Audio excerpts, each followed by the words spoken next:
three people from the same family were murdered inside a Jackson, Mississippi home. A young mother, her sister, and a 2-year-old little boy who had barely begun his life.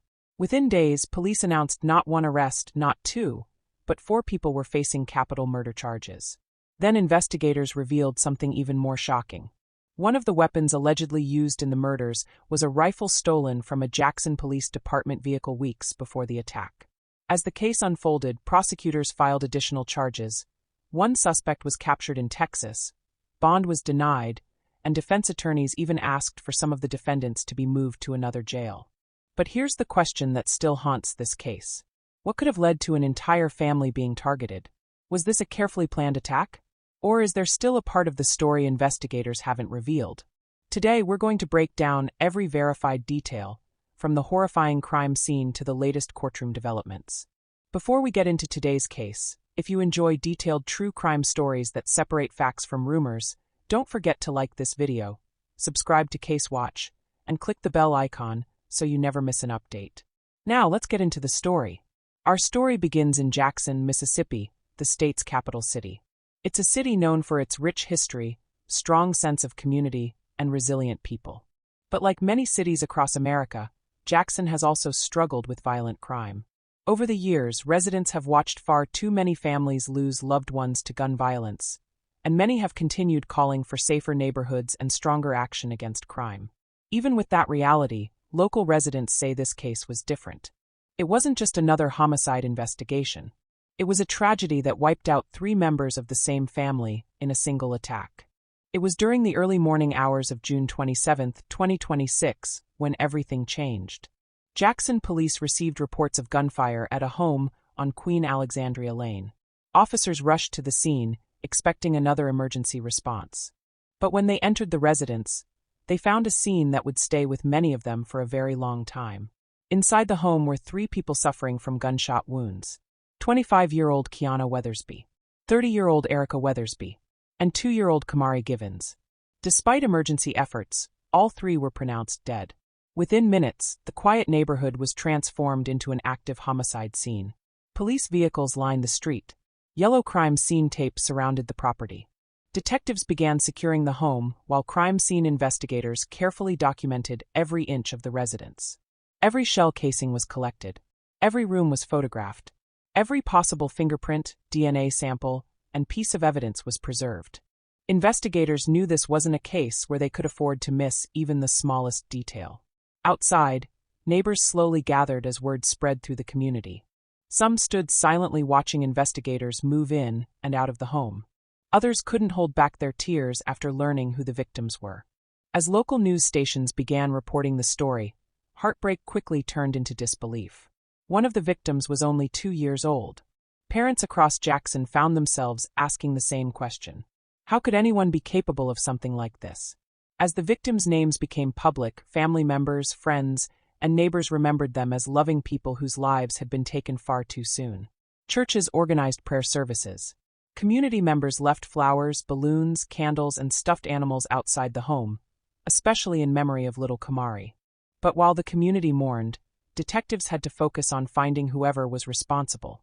The first few days of a homicide investigation are often the most important. Investigators immediately began interviewing relatives, friends, neighbors, and anyone who might have seen or heard something unusual before the shooting. They collected surveillance footage from nearby homes and businesses. They examined phone records. They reviewed text messages. They analyzed social media activity. They worked to build a minute-by-minute timeline of everything that happened before the gunfire erupted. As detectives pieced the evidence together, they reached a conclusion that completely changed the direction of the investigation. Jackson police announced that they did not believe this was a random act of violence. They believed the victims had been deliberately targeted. That statement immediately raised even more questions.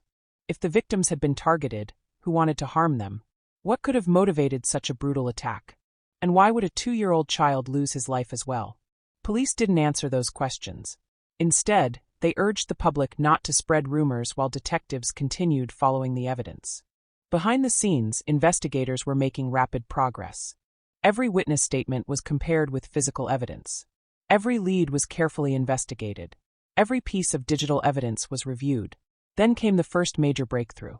Detectives identified several people they believed were connected to the killings. Within days, Jackson police announced multiple arrests. Eventually, authorities charged 4 people with capital murder: Devone Modacure, Michaela Young, Cornelius Carter, and Jordan Carter. The announcement shocked the community. Many people had assumed investigators were searching for one gunman. Instead, police now alleged that 4 people had taken part in the crime. As court documents became public, prosecutors revealed that the investigation involved much more than the 3 murders. According to investigators, the capital murder charges are connected to an alleged armed robbery, making the case eligible for capital murder charges under Mississippi law. Authorities also charged Devone Modacure with several additional offenses, including aggravated assault, burglary of an occupied dwelling, motor vehicle theft, and possession of a firearm by a convicted felon. Those charges suggested investigators believed several crimes occurred during the events surrounding the killings. Then came another development that left many people stunned. Jackson Police Chief Rochelle Brackney announced that forensic testing indicated one of the firearms allegedly used during the murders was a rifle stolen weeks earlier from a marked Jackson Police Department vehicle. That revelation sparked a completely new set of questions. How did a stolen police rifle end up being used in one of Mississippi's most heartbreaking homicide cases? Was the weapon specifically stolen for this crime? Or had it passed through several different hands before investigators recovered it? Police have not publicly answered those questions, but they confirmed the rifle had become one of the most significant pieces of evidence in the investigation. At the same time, detectives learned that one of the suspects had fled Mississippi. Working with the United States Marshal's Service, investigators tracked Devone Modacure to Forney, Texas. His arrest marked another major turning point in the case. But even with 4 suspects now facing capital murder charges, detectives still hadn't revealed the answer to the question everyone was asking. Why this family? And as the investigation moved from the crime scene to the courtroom, even more developments, including bond hearings, requests to transfer some of the suspects to another jail, and new evidence presented by investigators, would continue to keep this case in the national spotlight.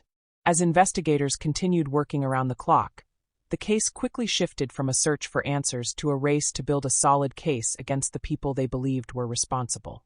Detectives had already spent days interviewing witnesses, reviewing surveillance footage, collecting digital evidence, and processing everything recovered from the crime scene.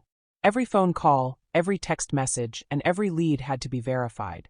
Their goal wasn't simply to make arrests. It was to gather enough evidence to withstand the scrutiny of a courtroom. When the arrests were announced, many people across Jackson felt a sense of relief. At least investigators believed they had identified those responsible. But for the victim's family, the arrests didn't bring peace. They only marked the beginning of a long legal battle. Devone Modacure had traveled to Forney, Texas. The search quickly expanded beyond state lines. Working alongside the United States Marshal's Service, investigators located and arrested him without any major incident. He was then extradited back to Mississippi, where he joined the other defendants in facing capital murder charges.